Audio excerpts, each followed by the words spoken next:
سبق پھر پڑھ صداقت کا، عدالت کا، شجاعت کا، لیا جائے گا تجھ سے کام دنیا کی امامت کا۔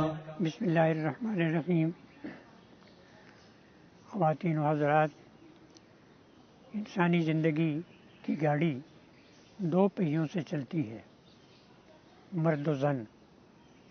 آج کی گفتگو میں ہم یہ دیکھیں گے کہ خواتین کے بارے میں علامہ اقبال کے کیا خیالات تھے اور وہ انہیں زندگی میں کیا اہمیت دیتے ہیں۔ ضرب کلیم میں عورت کے عنوان سے ایک نظم ہے جس میں انہوں نے عورت کی فضیلت اور اس کے شرف اور اس کی بزرگی کا ذکر کیا ہے۔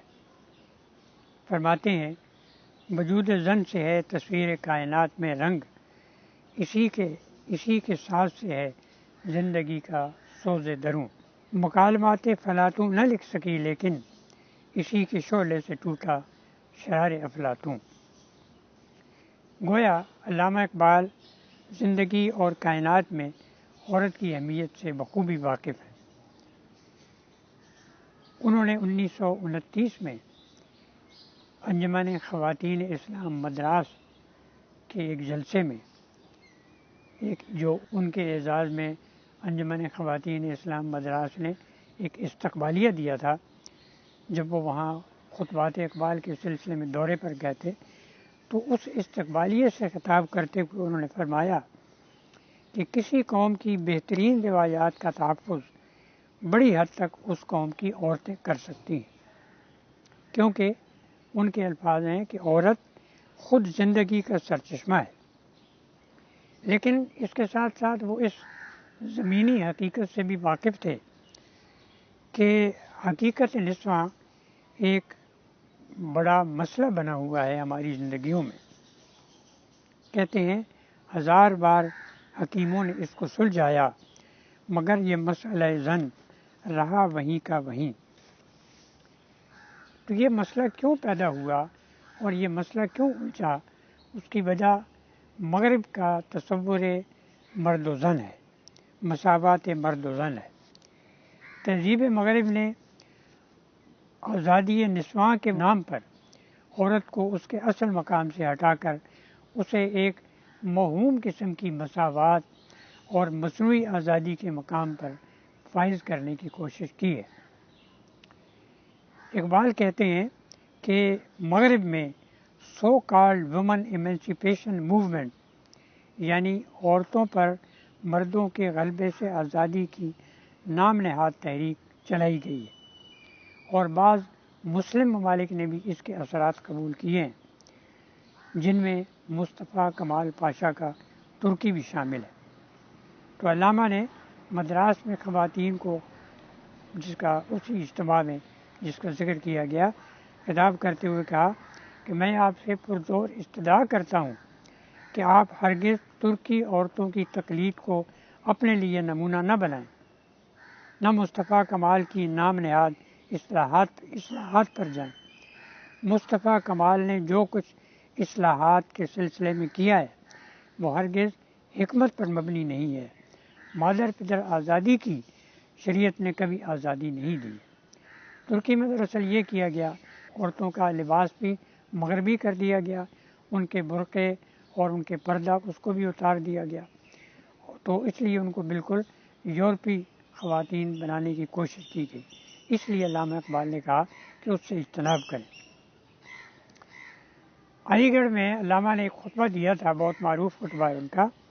اس میں وہ یہ کہتے ہیں کہ جو قرآن پاک کا فرمان ہے، آیت کریمہ ہے، الرجال قوامون علی النساء، اس کی روح سے مرد و زن کی آزادی اور مساوات مطلق کا قائل نہیں ہوں، کیونکہ قدرت نے دونوں کو الگ الگ فرائض تفویض کیے ہیں۔ کہتے ہیں کہ I am not an advocate of absolute equality between men and women. Nature has allotted different functions to them. یعنی اقبال کے نزدیک اگرچہ اسلام میں مرد و زن میں بحیثیت انسان تو کوئی فرق نہیں ہے، دونوں کے حقوق انسان ہونے کے ناطے سے ایک جیسے ہیں، دونوں کی ضروریات جو ہیں وہ ایک جیسی ہیں، لیکن جان و مال اور عزت کے اعتبار سے یعنی بحیثیت مخلوق خدا اور بحیثیت انسان مرد و زن برابر کی حیثیت رکھتے ہیں، تاہم عورت کی بحیثیت عورت اور مرد فرائض اور حقوق الگ الگ متعین کر دیے گئے ہیں۔ مرد کے مقابلے میں عورت کے تمدنی اور معاشی حقوق بھی کم نہیں ہیں، مثلا وراثت کا حق، مہر کا حق، نان نفقے کا حق، انتخاب شوہر کا حق، ظالم شوہر سے فسخ نکاح کا حق، نکاح ثانی کا حق، اسی طرح حصول تعلیم اور تجارت و کاروبار کے حقوق وغیرہ۔ اس طرح حیات و کائنات میں حیثیت نسواں کے بارے میں اقبال کا ذہن بہت واضح تھا۔ ان کا کہنا تھا کہ عورت کا اصل مقام جو ہے وہ مقام امومت ہے، یعنی ماں بننا، یہی اس کی بڑائی ہے اور اسی میں عظمت نسواں کا راز پوشیدہ ہے۔ خطبہ علی گڑھ میں وہ اسے پرنسپل فنکشن آف وومن قرار دیتے ہیں، یعنی عورت کا بنیادی وظیفہ۔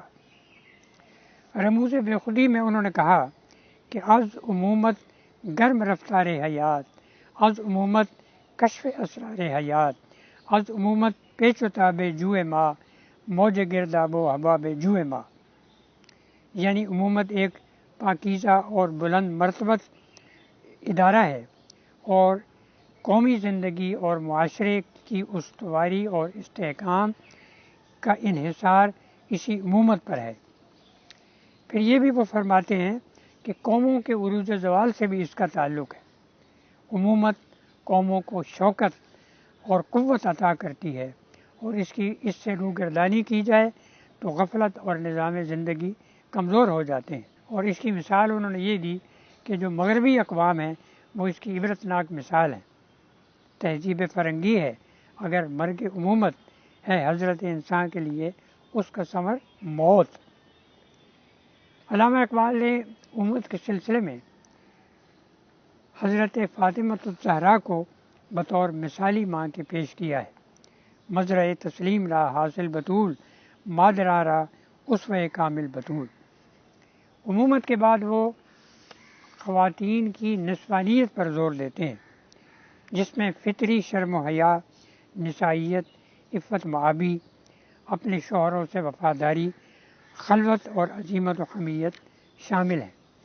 یہ اوصاف ان کے خیال میں عورت کی فطرت اور خمیر میں شامل ہیں۔ عزیز احمد کے بقول خلوت اور کم آمیزی میں زندگی کی بنیادی حقیقتیں روشن ہوتی ہیں۔ اقبال کے نزدیک عورت کو خلوت کی ضرورت ہے اور فطرت کا اصول ہے کہ گوہر سیپی کے اندر بنتا ہے۔ عورت کے باحجاب رہنے اور مردوں کی نظروں سے مستور ہونے کا یہی جواز ہے۔ پھر وہ عورت کے لیے تعلیم کو ضروری سمجھتے ہیں اور اتنی ہی وہ ناگزیر سمجھتے ہیں جتنی مرد کے لیے۔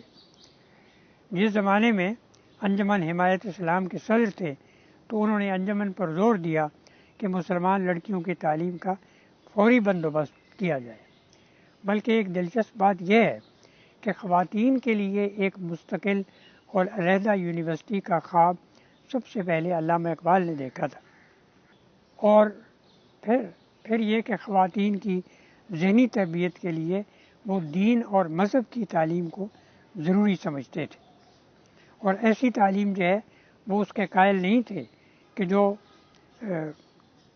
عورتوں کو نازن بنا دے۔ فرماتے ہیں جس علم کی تاثیر سے زن ہوتی ہے نازن، کہتے ہیں اسی علم کو ارباب نظر موت، بیگانہ رہے دین سے اگر مدرسہ زن، ہے عشق و محبت کے لیے علم و ہنر موت۔